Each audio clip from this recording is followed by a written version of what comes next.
Roman Reigns ने अभी कहा है कि उनको अगेन फिर एक बार वर्ल्ड चैंपियनशिप जीतनी है।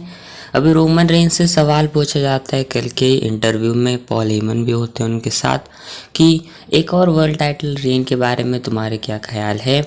रोमन रेंस कहते हैं कि अगर काफ़ी कमाल का जवाब देते हैं, अगर किसी बंदे को लगता है कि वर्ल्ड टाइटल की प्रेस्टीज उसकी वैल्यू बढ़ानी है तो सबको पता है वो किससे बिलोंग करती है, यानी रोमन रेंस से। रोमन रेंस से उन टाइटल्स की वैल्यू बढ़ाते हैं, उन्होंने उन टाइटल को इतने बड़े लेवल पर लेकर गए हैं एंड इसीलिए कहते हैं कि डेफिनेटली वो जीतना चाहते हैं फिर एक बार उस टाइटल को। तो रोमन रेंस की अभी भी वो भूख जो है वो अभी भी शांत नहीं है। एंड थोड़ा रोमन रेंस तुम भी थोड़ा सब्र करो, थोड़े साल या फिर थोड़े साल तो नहीं कह सकते लेकिन थोड़े महीने टाइटल से दूर रहो। मुझे लगता है मे बी इस साल के एंड तक या फिर अगले साल may be Roman Reigns active रहेंगे तो उनके पास मुझे लगता है अगेन टाइटल आएगी। लेकिन ये कुछ रोमन रेंस कहते हैं। वैसे जवाब तो काफ़ी कमाल का दिया रोमन रेंस ने। लेकिन इसी दौरान इंटरव्यू में रोमन रेंस ब्लड लाइन की स्टोरी की भी बात करते हैं। वो कहते हैं कि ये ब्लड लाइन की स्टोरी काफ़ी इंटरेस्टिंग है एंड यहाँ पर रोमन रेंस कहते हैं कि अभी इसकी स्टार्टिंग तो हो चुकी है एंड ये ऑन गोइंग है, ये ख़त्म नहीं हो चुकी है एंड इसमें 7 और मैचेस भी बचे हुए हैं। अब पहला तो एक मैच रोमन रेंस कहते हैं कि हो चुका है, जो कि ऑब्वियसली उनका एंड सोलो सिकोआ का था, ट्राइबल चीफ के उस स्टेटस के लिए, उला फाला के लिए। लेकिन अभी 7 और कौन कौन से मैचेस बचे हैं, क्या ये ब्लड लाइन के मेंबर्स की बात कर रहे हैं या फिर क्या रोमन रेंस से किसी मैचेस बाकी है कोई और ब्लड लाइन के मेंबर के, पता नहीं। लेकिन रॉक एंड रोमन रेंस का मुझे लगता है इस ब्लड लाइन की स्टोरी का फाइनल चैप्टर होगा। लेकिन सवाल ये है कि ये कब होगा। लेकिन जो भी हो ये कुछ बातें रोमन रेंस कहते हैं एंड ये जो ब्लड लाइन की स्टोरी है स्टिल ऑन गोइंग है, ये कुछ अपने रोमन रेंस इस वाले इंटरव्यू में कहते हैं। अब मज़ा आएगा इस ब्लड लाइन की स्टोरी को देखने में, लेकिन अभी फ़िलहाल रेसलमेनिया की तरफ फोकस करते हैं एंड देखते हैं रोमन रेंस के रेसलमेनिया की स्टोरी को किस तरीके से डेवलपमेंट मिलती है। बाकी ये कुछ रोमन रेंस कहते हैं रिसेंट के इंटरव्यू के दौरान सारी बातें। खैर अब हम लोग बात करते हैं ट्रिपल एच की। तो ट्रिपल एच पता है सभी को इस साल के हॉल ऑफ फेम के इंडक्टी होंगे, पहले एंड सबसे मेन इंडक्टी है अपने ट्रिपल एच एंड अपने अंडरटेकर कहते हैं कि उनके हिसाब से कि शॉन माइकल्स को ही ट्रिपल एच को इंडक्ट करवाना चाहिए हॉल ऑफ फेम में। एंड मैं डेफिनेटली इस बात से एग्री करूँगा। Triple H, Shawn Michael, DX, क्या कमाल की इनकी स्टोरी है या क्या हिसाब से इनकी फ्रेंडशिप है किसी को बताने की ज़रूरत नहीं है।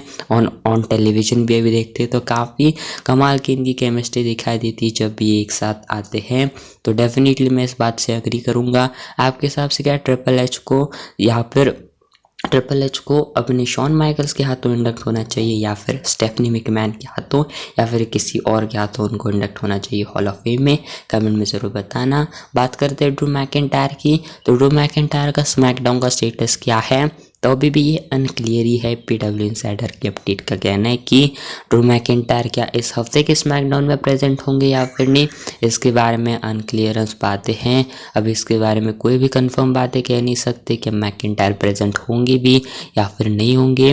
लेकिन हाँ WWE जो है सारी चीज़ें सॉर्ट आउट करना चाहती है, ड्रू मैकिंटायर के नाराज़गी को एक तरीके से दूर करना चाहती है। तो देखते हैं अब कब तक चीज़ें होती है। लेकिन हाँ बताया जा रहा है कि इस हफ्ते के फ्राइडे नाइट स्मैकडाउन के बारे में कोई कंफर्मेशन अपडेट नहीं है कि क्या ड्रू मैकिंटायर प्रेजेंट होंगे भी या फिर नहीं।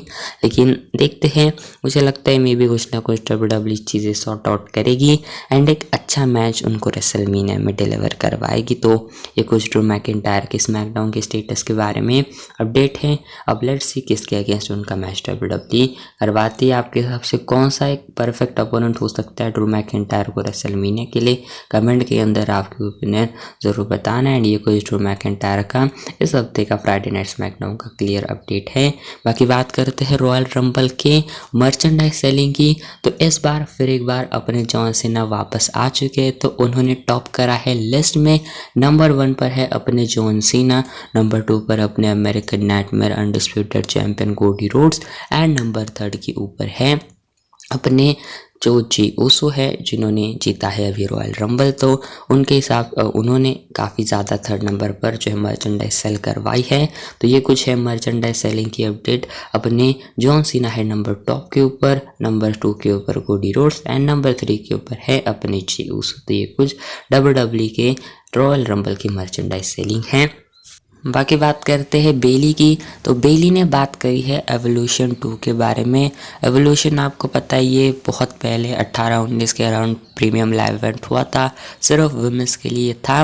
लेकिन एवोल्यूशन 2 की बेली बात करती है, वो कहती है रिसेंट इंटरव्यू में कि डेफिनेटली ये चीज़ करनी चाहिए क्योंकि इससे वुमेंस को, वुमेन रेसलिंग को ज़्यादा जो अपॉर्चुनिटीज़ मिलती हैं। एंड अभी तो वुमेंस के पास 2 टाइटल्स हैं एंड साथ ही में हम इसे और भी बड़े लेवल पर बना सकते हैं, सबसे बड़ा इससे पहले कभी ना हुआ हो। साथ ही में 2 नाइट्स का भी ऑप्शन है, जैसे रेसलमेनिया हम लोग जो है करवाते हैं। साथ ही में TNA की पार्टनरशिप भी है हमारे पास एंड बहुत सारे जो है न्यू फीमेल टैलेंट्स है NXT में मेन रोस्टर पर। एंड वो कहती है कि डेफिनेटली ये चीज़ ज़रूर करवानी चाहिए क्योंकि अभी रोस्टर भी काफ़ी कमाल का है। एंड मुझे लगता है हार्ट WWE को एवोल्यूशन 2 अभी इस टाइम पर करवाना ज़रूर चाहिए।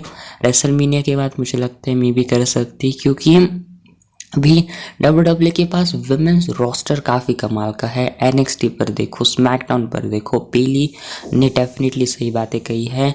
मैं डेफिनेटली इस चीज़ से एग्री करता हूँ एंड ये कुछ बातें हैं जो कि बेली रिसेंट में कहती है। आपके हिसाब से क्या एवोल्यूशन 2 होना चाहिए या फिर नहीं, बताना ज़रूर। बाकी बात करते हैं जे उसो की। तो जे उसो ने भी बताया कि उन्हें भी पता नहीं था कि वो रॉयल रंबल जीतने वाले हैं।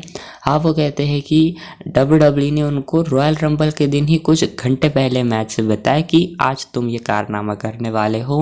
एंड जे उसो भी शौक में थे एंड पूरा वर्ल्ड भी शौक में था जब जे उसो रॉयल रंबल को जीतते हैं। तो जे उसो को भी लास्ट मोमेंट पर तो नहीं कह सकते, लेकिन हाँ लास्ट कुछ घंटे पहले बताया गया कि भाई तुम ही जीतने वाले हो एंड तुम ही आज वो बड़ा कारनामा करने जा रहे हो रॉयल रंबल में। तो ये कुछ जे उसो बातें कहते हैं। तो ये फिलहाल कुछ चीज़ें थी रॉयल रंबल की थोड़ी सी बिहाइंड की, जो कि रिवील करते हैं अपने मैच के रॉयल रंबल विनर जे उसो। तो लेट्स से रेसलमेनिया का फ्यूचर कैसा होता है उनका एंड रेसलमेनिया के अंदर किस टाइटल के अगेंस्ट अपने जी उसो जाते हैं। एंड अब खैर बात करते हैं आखिर में हम लोग यहाँ पर से अलेक्सा ब्लिस के बारे में। एंड अब पता नहीं इस अपडेट के बारे में क्या बातें करी जाए, लेकिन मेरे ख्याल से मैं इस चीज़ से बिल्कुल भी खुश नहीं हूँ।